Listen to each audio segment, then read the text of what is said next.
Distinguished colleagues, honored guests, and fellow Americans, what a privilege it is to wear the uniform and what an honor it is to speak with each of you on this noble occasion. The actions of these patriots we are here to honor are far more eloquent than any words I can offer. But bear with me as I attempt to honor their courage and their sacrifice. For more than a century and a half, Americans have gathered on this day to honor those who were lost and to remember that which was gained. Greater love hath no man that he should lay down his life for his brother, and greater love hath no American that he or she should lay down their life for our freedoms. In the 18th century, our forefathers laid down their lives for the birth of a nation and a democratic ideal. Our founding fathers sacrificed everything, their lives, their families' lives, to secure our blessings of liberty to themselves and their posterity. They ordained and established the Constitution of the United States of America. In the 19th century, we laid down our lives for the continued unification of a great nation, despite our differing views, and we came together under the ultimate sacrifice of our own president. We thank you, Mr. Lincoln. Thanks to you, Mr. President, these dead shall not have died in vain, that this nation, under God, had a new birth of freedom, and a government of the people, by the people, and for the people, and it shall not ever perish from this earth. In the 20th century, we never fought a war for the survival of our nation. Each of you fought in every conflict for the security of democracy for the world, knowing that to protect our freedom at home, we needed to promote our freedom throughout the world. Not because we could, but because it was the right and noble thing to do. Since the turn of the millennium, we have expanded our sacrifices to secure not only democracy, but to assure good governance throughout the world. We do not span the globe to establish our type of government on others. Instead, we brave the harshest environments to ensure that human beings are treated humanely, assuring good governance. Again, we do so not because we can, we do so because it is the decent thing to do. We do it because it is the humane thing to do. We do it because it is the human thing to do. We forge forward in victory against an enemy that is evil, but effective, deadly, and despicable. And how do you define victory against such a cowardly organization that targets women and children with no planned outcome other than to instill fear? You do so boldly, with no mental reservation or purpose of evasion. You see, this is an organization that sacrifices its own beliefs in order to serve its own selfish goals. Yet we must fight. We must sacrifice blood and treasure if we are to secure our freedom and protect our nation. As Dr. Martin Luther King so eloquently stated, injustice anywhere is injustice everywhere. But this is hardly any different of a calling than any other veterans have accepted in the past. Fierce in battle, as you are gentle in friendship. Some of you were drafted. All serve with distinction and honor. The bravest of us paying the ultimate sacrifice for their nation. And as veterans, you are the faces of freedom, defenders of liberty, and the ambassadors of hope.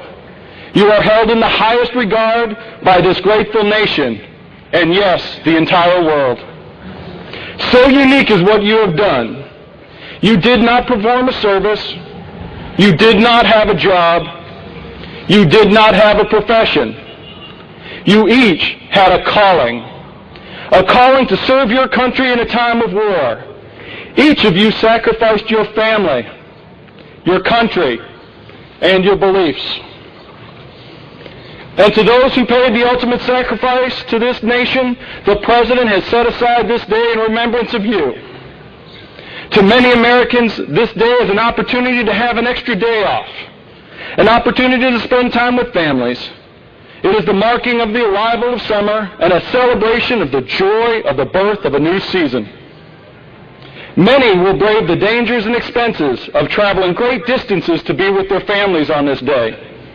These Americans have that opportunity because each of you traveled great distances and braved the dangers of every conceivable weapon to secure that freedom. These same Americans may even speak out in protest to your veterans' duties. They may blight our leaders and even curse our duties abroad. I welcome their protest. I welcome their protest because they have that right. They have that right to shout at the top of their voice the condemnation of these noble actions.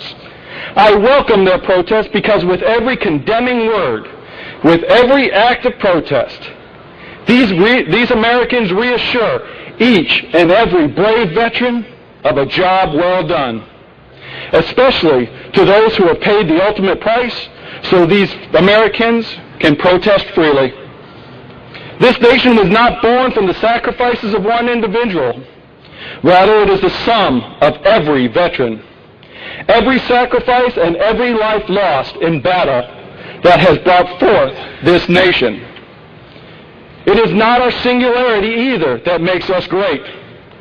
Man, woman, every race, every religion, that is what makes us unique. It is our commonality, forged in the fire of diversity, that makes us, each and as a whole, singularly distinctive. When there is no limit to our veterans' courage, there is no limit to the greatness of our nation. My departed grandfather, a World War I veteran.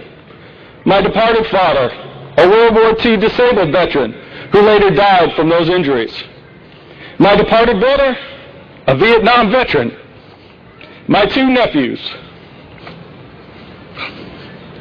one in the Army, the other in the Navy. Both have served in Iraq and Afghanistan.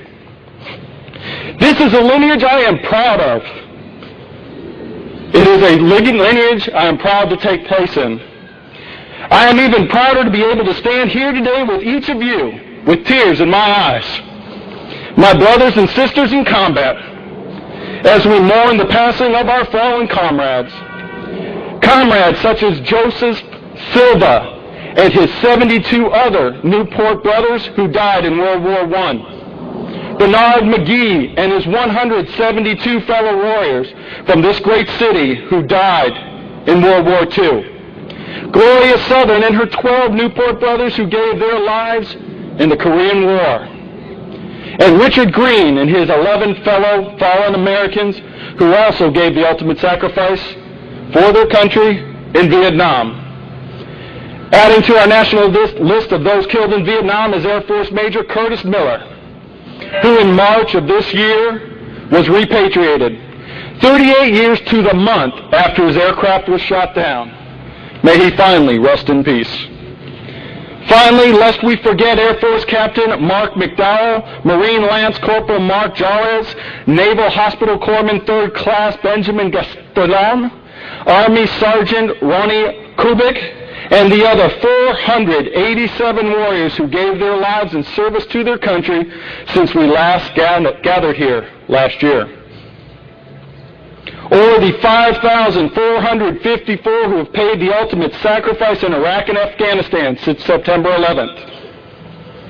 In 2003, Army Private First Class Diego Rincon wrote his mother from his post in Iraq. In his note, he stated, "Whether I make it or not, Mother, it is all part of the plan. It can't be changed, only completed.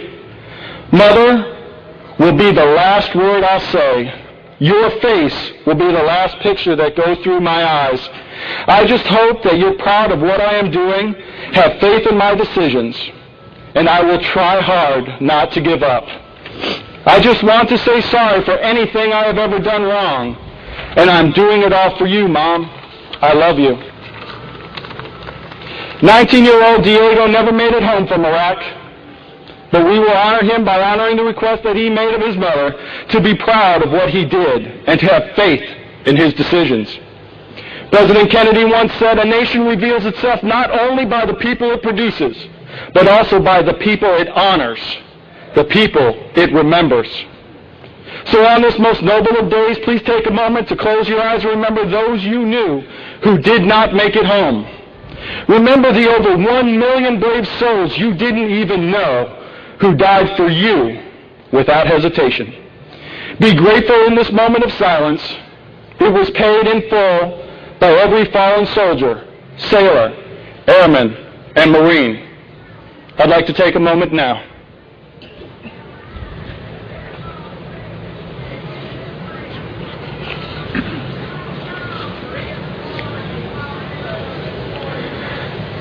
Though this is Memorial Day, a day to remember our fallen patriots, I would be remiss if I did not recognize the 37,739 who have been wounded in battle in these last two wars, over the millions of past wars, one of whom was my father, and some, I'm sure, are in attendance today.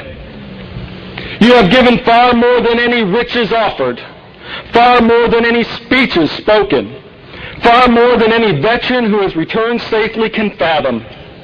I will never relent in my gratitude to each and every one of you. From the depths of my soul, I thank you. The walking symbol of American patriotism, our beloved heroes. Here's one last point of order I would like to make before I turn the mic over. Madam Mayor, please accept this American flag for the city of Newport. I have personally flown this flag on countless combat missions over both Iraq and Afghanistan. And it is flown on numerous missions over both combat zones in KC-135 Stratotankers, KC-10 Extenders, E-3 Sentries, and U-2 Dragon Ladies. Though many of the missions were classified, I can tell you one thing about every one of those missions, ma'am. They were flown by brave men and women serving our country, defending our freedom, and the freedoms of every man, woman, and child that walks the earth.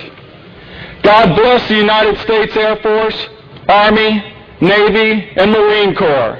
God bless our coalition partners and the budding governments beginning new lives in these faraway lands.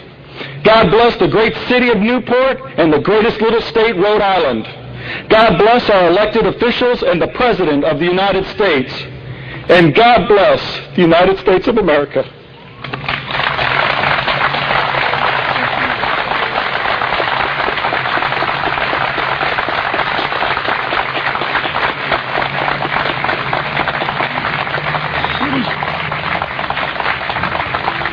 Thank you, Colonel.